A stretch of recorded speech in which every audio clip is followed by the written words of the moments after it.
19h45, la barrière Info Soir. Messieurs, dames, bonsoir et bienvenue à cette nouvelle session d'information du mardi 12 juillet 2022. Début ce matin à l'espace Soleil d'Afrique d'un atelier de formation de 3 jours à l'endroit de partenaires de justice futurs à l'usage de plateformes numériques pour le lobbying et le plaidoyer. Un atelier organisé par l'association Timidira. Le compte rendu du lancement de cet atelier, c'est avec Arieta Sala et Aboubakar Souley. La présente formation vise à renforcer les capacités des journalistes et des chargés de communication de 8 organisations partenaires du programme Just Future à mieux intégrer l'usage des plateformes numériques dans la campagne de plaidoyer et de lobbying. L'objectif général de ces présentes assises, c'est vraiment de renforcer les capacités du personnel en charge de la communication au sein des 8 organisations partenaires du programme à venir juste au Niger. Ces 8 organisations sont Timidria, l'ANDDH, WANEP, SOS Civisme, Genovico, Congafen, ASSN et puis Search of Common Ground. Donc au Niger, il y a ces 8 organisations partenaires. Et je sais que dans la salle, nous avons tous les représentants de ces partenaires-là. Donc c'est vraiment pour que les agents en charge de la communication puissent mieux intégrer l'usage des plateformes numériques dans la campagne de plaidoyer et lobbying sur les réseaux sociaux. Nous allons voir ce qui est Internet, tout ce qui concerne l'Internet et comment utiliser l'Internet dans notre vie sociale maintenant actuelle. Tout est devenu numérique. Même si on veut faire un appel, il faut obligatoirement passer par le numérique pour passer l'information, pour avoir d'autres avantages, les recherches, ou bien partager même ce qu'on a, ce qu'on fait dans la vie. Il faut obligatoirement l'Internet maintenant. Voilà, donc on va voir tout ce qui concerne notre vie sur Internet, comment il faut y gérer et comment il faut pratiquer aussi l'Internet. Les réseaux sociaux restent de nos jours le meilleur moyen de plaidoyer et de lobbying, dira le secrétaire général de l'association Timidria, qui justifie le choix des participants. Le programme Just Future est fondé sur l'approche plaidoyer, lobbying et de dialogue pour la reconquête d'un espace civique favorable à une gouvernance inclusive permettant l'accès à la justice, à la sécurité centrée sur la personne humaine et à la paix. C'est pourquoi les plaidoyers se reposent davantage sur une forte communication destinée à amplifier la voix des OSC et des victimes. L'un des moyens pour y arriver reste de nos jours les réseaux sociaux, dont la capacité amplificatrice n'est plus à démontrer. C'est pour intégrer cette dimension d'exploitation des plateformes numériques dans la campagne de plaidoyer qu'il est prévu d'outiller les chargés des projets et les journalistes partenaires du programme sur l'utilisation professionnelle des médias sociaux. Les activités qui seront ainsi développées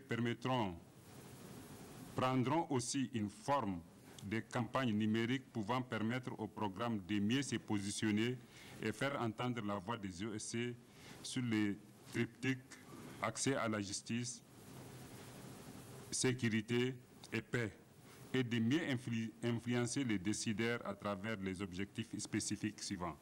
À travers la formation du personnel ainsi que des organes de presse partenaires du programme, à la création et à l'animation des plateformes numériques, blogs, de créer une plateforme numérique à laquelle tous les partenaires du programme sont connectés.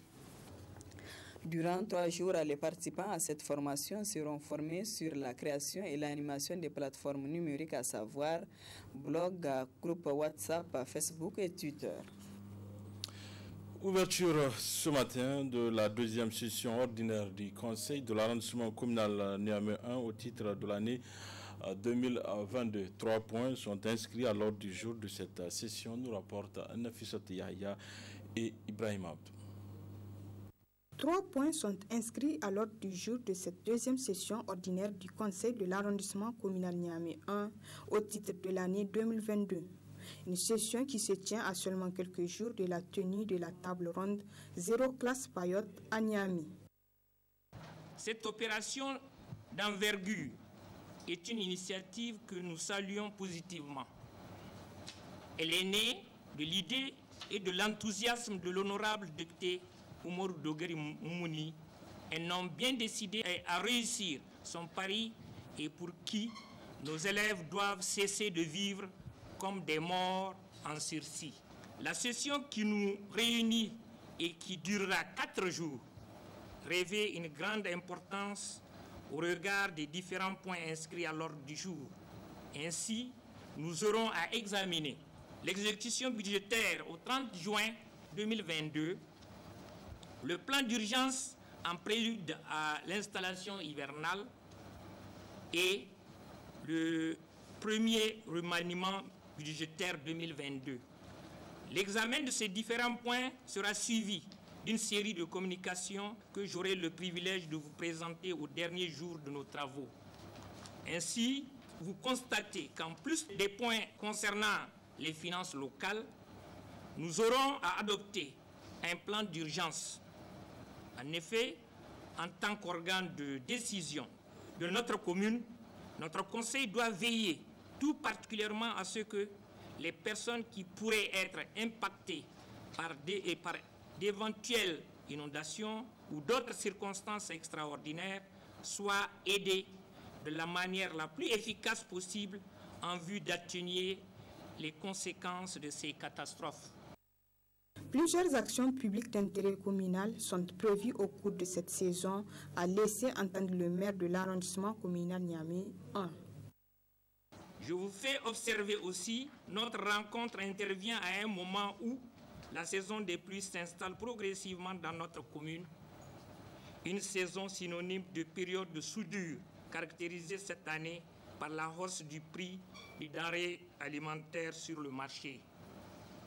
Je voudrais à cet égard remercier les autorités de la 7e République, notamment le président de la République, son Excellence Mohamed Bazoum, pour avoir permis à nos populations de garder le sourire et de surmonter la cherté des produits vivriers à travers 4 phases d'opération de vente de céréales à prix modéré. À ce sujet, notre commune a bénéficié cette année de 290 tonnes de vivres, toutes céréales confondues. Aussi, dans le cadre de l'opération distribution gratuite ciblée, les populations des 11 villages agricoles de notre commune bénéficieront incessamment d'une série d'aides alimentaires de l'État pour remédier aux difficultés immédiates. L'opération de ciblage ayant touché 7000 personnes issues de 1000 ménages vient tout juste de s'achever à notre grande satisfaction. Le maire de l'arrondissement communal Niamey 1 a enfin souhaité plein succès aux travaux de cette session qui vont durer 4 jours. Parlons à présent d'un phénomène très fréquent en cette période de grande pluie sur le paludisme, une maladie dont le traitement fait l'objet d'une prise en charge par le gouvernement tel que annoncé par le ministère de la Santé publique, nous dira notre reporter Nafissatou Yahya. C'est désormais officiel la gratuité de la prise en charge des cas du paludisme pour tous les patients, quel que soit leur âge au Niger. C'est en effet à travers un communiqué rendu public le 25 mai que le ministre de la Santé publique, Dr Idi Ilyas Soumaïla Sarr, a fait ce rappel. Plusieurs dispositions ont été prises à cet effet par l'État, a rassuré la coordinatrice du programme national contre le paludisme. En termes de prise en charge des cas, nous avons plusieurs niveaux. Alors lorsque vous prenez les relais communautaires qui prennent en charge donc les patients de moins de 5 ans qui sont dans des villages éloignés des formations sanitaires, nous mettons à leur disposition ce que nous appelons tests de dépistage rapide, que voici, et médicaments pour la prise en charge des cas simples, que voici. Et ces médicaments permettent donc de prendre en charge les enfants de moins de 5 ans. Donc, en cas de positivité du test, que voici, qui est réalisé par le relais communautaire, gratuitement, le relais remet donc au patient les médicaments en fonction de son poids et de son âge. Et ces médicaments, encore une fois, sont gratuits. Ça, c'est pour les relais communautaires. Maintenant, lorsque vous allez à un niveau plus élevé, au niveau des cases de santé et des CSI, nous mettons également à leur disposition les tests de dépistage rapide et les médicaments. Alors, pour les tests de dépistage rapide, il faut savoir que ce test, il est gratuit. Il coûte plus de 1000 francs. Et vous conviendrez avec moi qu'il n'est pas facturé aux patients. Il est gratuit. Donc, en cas de positivité de ce test et en fonction de l'âge du patient, ces médicaments lui sont donnés gratuitement. Pour ce qui est de la disponibilité des médicaments antipaludiques, au niveau national, la coordinatrice a répondu. Cette situation que je vous donne, elle concerne donc tout le Niger. Nous venons d'ailleurs de terminer une mission à l'intérieur du pays. Nous étions donc à Zender, à Maradi, à Tawa et à Dosso pour vérifier dans toutes les formations sanitaires la disponibilité, encore une fois, de ces médicaments et des tests de dépistage rapide. Et nous avons vérifié, machallah, il y a une très bonne disponibilité de ces médicaments au niveau des formations sanitaires.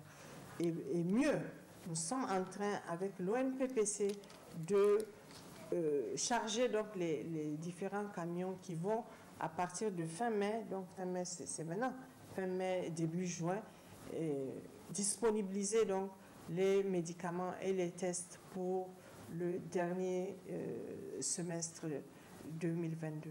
À noter que ce rappel à l'ordre relativement à la prise en charge du traitement du paludisme au Niger découle d'un constat qu'a fait le ministre de la Santé publique, Dr Idi Ilyas Soumaïla Sarr, lors de ses visites au niveau de certaines formations sanitaires. Voilà le reportage toujours, cette fois-ci, c'est pour s'intéresser à l'état des voies au niveau de la ville de Niamey en cette saison pluvieuse. Une situation qui doit interpeller les autorités de la ville pour y remédier afin d'atténuer le calvaire aux usagers de la route. N'est-ce pas, Ismaël Moumouni? Installation progressive de la saison de pluie à Niamey. Il suffit des premières précipitations pour mettre à nu le mauvais travail effectué sur certaines voies bitumées de la capitale. L'impraticabilité de certaines voies compte tenu du nid de poule, on peut même qualifier de nid d'autruche. Une situation qui n'est pas sans conséquence pour les usagers.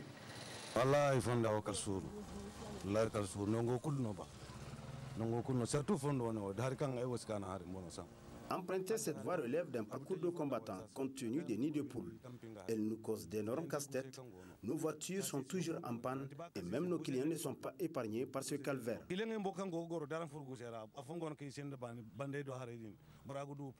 Vraiment, on a des problèmes. On a tous les problèmes. Tant que le flux vient là, on a des problèmes. C'est tous les voies de Hamamadou jusqu'à arriver vers Kalao là. Il y a vraiment chaque fois, tant que de l'eau vient là, on attend de fatiguer beaucoup parce que la route très gargazée. C'est pas bon parce qu'il y a des fois là, on va rentrer, il y a l'eau qui vient, on rentre, on va déverser notre ami ou bien quelqu'un qui attend de passer. Chaque fois, les gens n'est pas très contents quoi. C'est pas bon. Ces derniers invitent les autorités de la ville de Niamey d'y remédier à ce problème.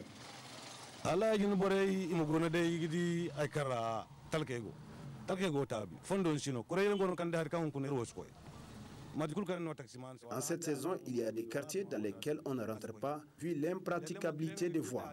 De ce fait, on demande aux responsables de la ville de Niamey de nous trouver une solution à ce problème. En